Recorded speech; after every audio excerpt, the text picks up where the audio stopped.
Finally শীতের শুরুতেই ভোর 5:30টায় ঘুম থেকে উঠে রান্নাঘর ডিপ ক্লিন করে সংসারের সমস্ত কাজকর্ম সেরে ফেললাম। রাধে রাধে বন্ধুরা, কেমন আছো তোমরা সবাই? আশা করি ভীষণ ভালো আছো। আমরাও কিন্তু খুব ভালো আছি। আজকে হচ্ছে মঙ্গলবার, তোমাদের সাথে নিয়ে আজকের ব্লগটা শুরু করছি। সাথে থাকো, আজকের ব্লগটা তোমাদের খুব ভালো লাগবে। সকালের শুরুটা গাছে একটা জবা ফুল দিয়ে তোমাদের সাথে শুরু করলাম। তারপরে চলে আসলাম কাজকর্ম করতে। তো গাছে এত সুন্দর একটা ফুল ফুটেছিল, তো ভাবলাম না তোমাদের সাথে শেয়ার করি। আর এখন ঠান্ডা পড়ার কারণে গাছে অনেকটাই ফুল কমে এসছে।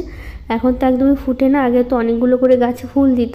তো এখন ঠান্ডা পড়ার কারণে একটা করে ফুল দেয়, তবু 2 দিন 3 দিন পর হয়তো একটা করে ফুল দেয়। তো এইদিকে বাবানের জামা কাপড় গোছাচ্ছিলাম। তো এইদিকে বাবানের জামাটা নিয়ে চলে গেল হচ্ছে বাবান হচ্ছে গেল ঘরে রাখার জন্য আর কি। আমি ওকে বললাম যে রেখে আসো, ওটা হচ্ছে বালতিতে রাখা হয়। তো বলতে একটা জিনিস ভুল করেছি। আজকে কিন্তু হচ্ছে সোমবার, আমি মঙ্গলবার বলে ফেলেছি, কিন্তু আজকে মঙ্গলবার নয়, আজকে কিন্তু হচ্ছে সোমবার।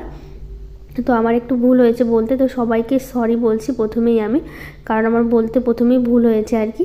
তো যাই হোক, গুড মর্নিং সবাইকে বলেই শুরু করছি। তো এইদিকে ভাবলাম ঘরটা আগে গুছিয়ে নিই আগে, তারপরে বাকি কাজগুলো করব। তো এখানে যে সেলফে যে জিনিসগুলো রাখা ছিল, ভাবলাম সেটা একটু পরিষ্কার করি। আর প্রথমে যে প্যান্ট আর সোয়েটারটা গোছালাম, আসলে কালকে তো রবিবার ছিল, তো বাবান রবিবার করে আর্ট শিখতে যায় সন্ধ্যাবেলা করে, তো সেটা পরেই পাঠানো হয়েছিল। তো ভাবলাম কি ওকে বললাম সোয়েটারটা তুমি হচ্ছে রেখে আসো বালতিতে। তো শীতের কিছু জামাকাপড় বালতিতে রাখছি, আসলে আলমারিতে হচ্ছে না। তোমরা তো এর আগেও বলেছি, আলমারিটা সব জামাকাপড় ভর্তি হয়ে গেছে। আবার কিছুটা শীতের জামাকাপড় আমাদের রাখা হয়েছে। আর বাবানের তো শীতের জামাকাপড় খুবই ছোট ছোট হয়, শীতের না, সব জামাকাপড়ই ছোট ছোট। তো ওর অনেক জামাকাপড় আমি একটা বালতি করেছি, একটা না দুটো বালতি করেছি, কিছুটা গরমের আর কিছুটা জামাকাপড় রাখার জন্য আর কিছুটা শীতের জামাকাপড় রাখার জন্য আর কি। তো ওকে দিলাম লাল সোয়েটারটা যে তুমি একটু রেখে আসো যাও, তো ও গিয়ে রাখতে গেল। তো এইদিকে হচ্ছে আমি সব কিছু গুছিয়ে নিচ্ছি এখন। এই সেলফটা একটু সাজিয়ে গুছিয়ে রাখলে না দেখতে না এত সুন্দর লাগে, সত্যি ঘরটা না বেশ আলাদাই পাল্টে যায় একদম। তো ভাবলাম এটা একটু গুছিয়ে নিয়ে তারপর এদিকে দেখো আয়নাটা মুছে নিচ্ছি, আলনাটাও একটু ভালো করে মুছে নিচ্ছি, কারণ এগুলোতে না ধুলো পড়ে না সাদা সাদা হয়ে থাকে একদম, দেখে বোঝা যায় যে সাদা সাদা হয়ে আছে আর কি। তারপর এখন এই যে বিছানা গোছানোর পালা। ঘরের জানলাগুলো একটু খুলে দিলাম, সকালবেলা করে তো এটা আমি খুলে দিয়ে থাকি, তোমাদের প্রতিদিনই বলে থাকি। আর রোজ দিন একটু ঘরের মধ্যে আলো বাতাস ঢোকারও দরকার। আর এখন এত পরিমাণে ঠান্ডা পড়ে গেছে, এখন ভালোই আমাদের দিকটা ঠান্ডা পড়েছে। তো ঘরের জানলা দরজা খুব একটা দরজা না সরি জানলাটা খুব একটা খুলে রাখা যায় না, এত পরিমাণে ঠান্ডা হাওয়া ঢোকে আর ঘরটা না একদম ঠান্ডা হয়ে যায়। তো কিছুক্ষণ খুলে রাখি, তারপরে না আস্তে আস্তে আবার বন্ধ করে দিই, নইলে না ওই ঘরের মধ্যে ঠান্ডা হাওয়া ঢুকে আর শিশির করে হাওয়াগুলো ঢোকে না, এত পরিমাণে ঠান্ডা লাগে তখন। তো এই যে এখন খুলে রাখলাম, কিছুক্ষণ পর আবার সবগুলো বন্ধ করে দেব। তো এখন এই যে বিছানা গোছানোর পালা, যেগুলো বিছানাটা গুছিয়ে নিচ্ছি। তো মঞ্জুলা মহন্ত দিদিভাই বলেছে কানেরটা খুব সুন্দর হয়েছে, পরলে তোমাকে খুব ভালো লাগবে। তো আমি গিয়েছিলাম হচ্ছে রাসমেলাতে, তো সেই রাসমেলাতে কানের নিয়েছিলাম, সেই দিদিভাই সেই কানেরটা দেখে বলেছে থ্যাংক ইউ দিদিভাই। আমারও বেশ ভালো লেগেছিলো কানেরগুলো, তো একটু বড় বড় হয়েছে কানেরগুলো নেওয়া। তো আগের ব্লগে তো তোমরা যারা দেখোনি তারা গিয়ে দেখে আসতে পারো, কানেরগুলো খুবই সুন্দর হয়েছে। রাসমেলায় গেছিলাম, আর রাসমেলা থেকেই নেওয়া হয়েছে, বেশ সুন্দর কানেরগুলো। তো আরও অনেক কিছুই নেওয়া হয়েছে, যারা যারা দেখোনি ব্লগটা তোমরা কিন্তু আগের ব্লগটা দেখে আসতে পারো, কালকে যে ব্লগটা আমি শেয়ার করেছি সেই ব্লগে কিন্তু আছে। তো এই যে একটা বালতি আছে এখানে দেখো, এখানে রেখে দিয়েছি হচ্ছে আমি মশারিটা রেখে দিলাম, কারণ হচ্ছে রবিবার করে দিয়েছিলাম গোপালের পাতা। তো আমার যা এসেছিল, তো এই ঘরটাতে ছিল, তো সেই জন্য মশারি টাঙিয়েছিল, মশারিটা ভাঁজ করে রাখা ছিল বিছানায়। তারপরে কি হয়েছে বলো তো, আর হচ্ছে ওই বালতিতে রাখা হয়নি, কারণ মশারিটা না বিছানায় রাখি না, যেহেতু এই ঘরে থাকা হয় না, খুব কম থাকা হয়, আমরা তো থাকি না এখন বলতে গেলে। গরমের সময় তবু মাঝে মাঝে থাকা হতো, এই ঠান্ডা পড়েছে পর থেকে একদমই থাকা হয় না। আর তার মধ্যে কেউ আসলে তখন থাকা হয়, তার জন্য মশারিটা বালতিতে রাখি, এতে মনে হয় একটু গোছানো থাকে ঘরটা আর কি, তার জন্য মশারিটা রাখি না বিছানার ওপরে, বালতির মধ্যেই রেখে দিই, যখন কেউ আসে তখন আবার বের করে দিই। তো একটু টেবিলটা গুছিয়ে নিচ্ছি এখন। তো এই যে ল্যাপটপটা তো আর টেবিলে রাখা হচ্ছে না, বাবান খুব দেখে, আগে দেখতো না দেখে ল্যাপটপটা এখানে গুছিয়ে রাখতাম, এখন বাবান ল্যাপটপটা দেখছে দেখে ওই বিছানার উপরে ওই যে রাখা আছে বিছানার উপরে রাখি, টেবিলে রাখি না, কখন নিতে নিতে আবার ফেলে দিবে, হাত থেকে পড়ে যেতেও পারে। আর ল্যাপটপটা যেহেতু একটু ভারী হয়, তার মধ্যে নিতে নিতে বাচ্চা মানুষ কখন ফেলে দেয় তার ঠিক নেই। তো সেই জন্য হচ্ছে ল্যাপটপটা কী করি বলো তো, বিছানার উপরেই রাখা হয় আর কি। তো সোনালি দাস বলেছে, দিদি ভাই আমার নামটা একটু নিবে, তোমার ভিডিও আমি সব সময় দেখি, থ্যাংক ইউ। দিদি ভাই এত সুন্দর একটা কমেন্ট করেছো। অবশ্যই আমি সবার নামটা নেই, তোমার নামটা কেন নেব না। সবার নামই কিন্তু নেই, যারা যারা আমাকে কমেন্ট করে সবার নাম আমি নিয়ে থাকি আর কি। তো কালকে কাপড়গুলো কেচেছিলাম, সেই কাপড়গুলো গোছানো হয়নি, রেখে দিয়েছিলাম আর কি। তো ভাবলাম কি একটু গুছিয়ে রাখি, এতে বিছানাটা পরিষ্কার থাকবে। আর তার মধ্যে কালকে বিকেলবেলা কাপড়গুলো তুলে এনে তারপর রেখে দিয়েছি। আসলে যে শরীরটা কিছুদিন খারাপ ছিল, মানে কিছুদিন বলতে গেলে এখনও অতটাও ঠিক হয়নি, একটু একটু কাশিটা আছেই আমার। তো সেই জন্য হচ্ছে এগুলো এই যে তুলে রাখা হয়েছে, তারপরে না আর গোছানো হয়নি, ওভাবেই রেখে দিয়েছিলাম। এটা রবিবার দিন কেচেছিলাম কাপড়গুলো, কাচার পর তারপরে আর গোছাইনি, মানে তুলে রেখেছি।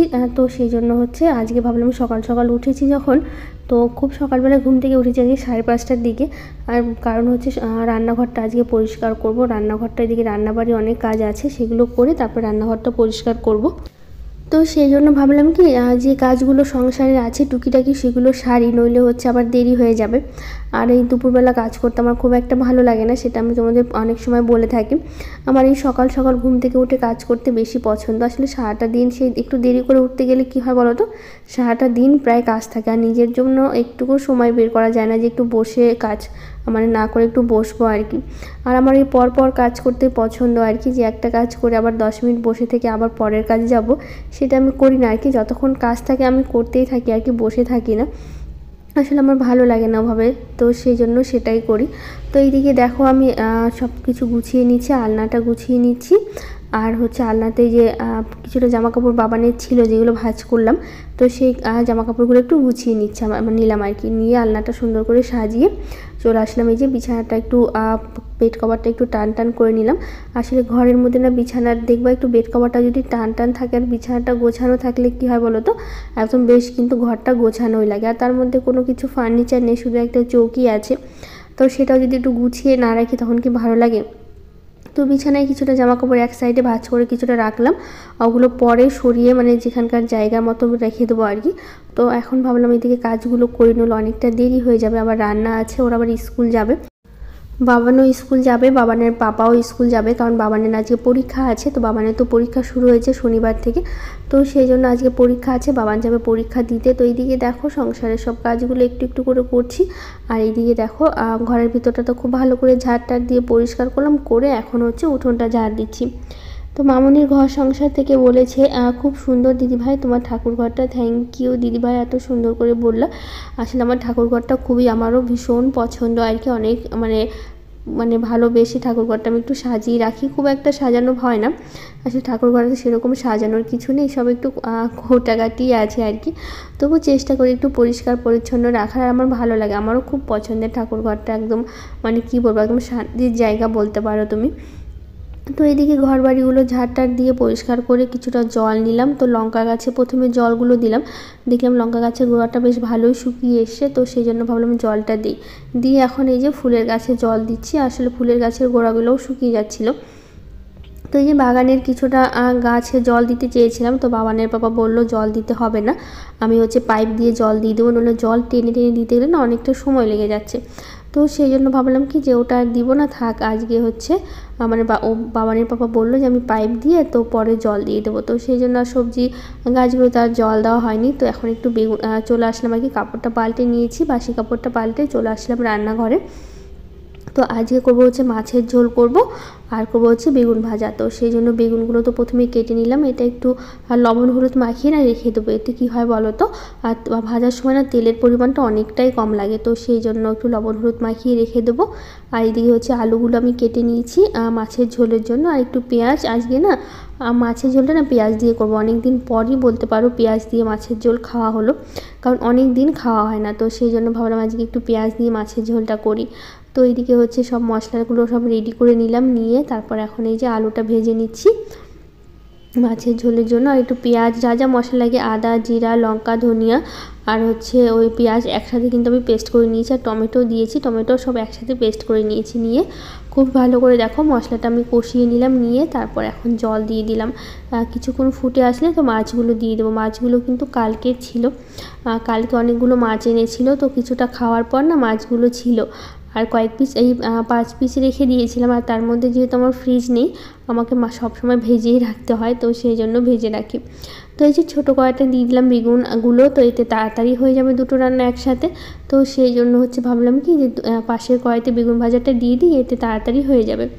তো এই যে মাছের ঝোলটা আমার হয়ে গেছে, দেখো একটু ধনেপাতা দিলাম, একটু ফুটিয়ে নিয়ে একটু গরম মশলা দিয়ে তারপর নামিয়ে নিয়েছি। তো মাছের ঝোলটা রেডি, আর এইদিকে আমার বেগুন ভাজাটা চলছে।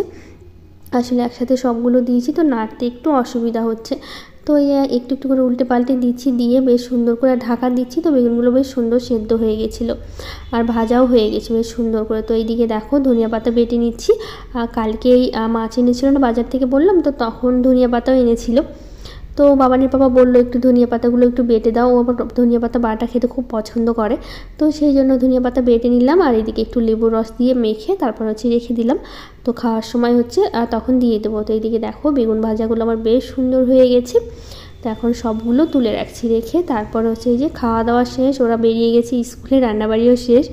তো ওরা স্কুলে বেরিয়ে গেছে। তো এইদিকে আমার যেগুলো কাজ আছে সেগুলো করে তো এখন চলে যাব রান্নাঘরটা পরিষ্কার করার জন্য। সব কিছু বের করতে হবে কৌটাগুলো। তারপরে এই যে দেখো এই সেলফের উপরে যতগুলো মশলার কৌটা আছে সবগুলো কিন্তু আজকে পরিষ্কার করব। তো সেই জন্য সব কৌটাগুলো একটা একটা করে নামিয়ে নিচ্ছি, নিয়ে তারপরে ওই সার্ফের জলটা একটু গুলে নেব, নিয়ে তারপরে কৌটাগুলো ভালো করে একদম পরিষ্কার করবো। তেল তেলে হয়ে যায়, চিমনি লাগানো আছে রান্নাঘরে, তারপরেও না একটু সাইড দিয়ে তো একটু তেল মশলা সরেই যায়। তখন কী হবে সেগুলো এসে ওই তেলগুলো লেগে যায়। তো খুব একটা বেশি পরিষ্কার করা হয় না, যেহেতু চিমনি আছে খুব একটা নোংরা হয় না, তারপরেও না একটু হয় তেল তেলে ভাবটা। তো সেই জন্য সেই পুজোর সময় আর রান্নাঘরটা পরিষ্কার করেছিলাম, তারপরে তো আর সেরকমভাবে পরিষ্কার করা হয় না, এমনি সামনাসামনি যতটা পারি পরিষ্কার করি। কিন্তু সেই পুজোর সময় কৌটাগুলো পরিষ্কার করা হয়েছিল, তারপরে আর সেরকমভাবে পরিষ্কার করা হয়নি। তো মধুমিতা গায়েন বোন বলেছে বাবান খুব ভালো ছেলে, খুব শান্ত ছেলে। থ্যাংক ইউ বোন, এত সুন্দর করে বললা। তো বাড়িতে একা একা চুপচাপ থাকে, তো একটু শান্তই বলতে পারো, কিন্তু বাচ্চা তো খুব একটা শান্ত সেটা বলবো না, একটু চঞ্চল আছেই। খুব যে শান্ত সেটা না, একটু দুষ্টুমি করে। তার মধ্যে একা একা থেকে ওর একটা অভ্যাস হয়ে গেছে না, বেশ নিজের মতো করে থাকে, খেলে, আমরা আছি তার মধ্যে আমাদের সাথেও খেলে। আর বিকেল করে একটু বাইরে যায়, সারাটা দিন বাইরের মধ্যে থাকে। তো বিকেলবেলা করে ওর একটা সাইকেল আছে, তো একদিন অবশ্যই ভিডিওতে তোমাদের শেয়ার করব। তো ওর একটা সাইকেল আছে, সাইকেল চালায় প্রতিদিন বিকেলবেলা করে। কি হয় বলো তো, ওই সাইকেল নিয়ে বেরোয়, সামনে যে রাস্তাটা আছে ওখান দিয়ে ঘুরে বেড়ায়।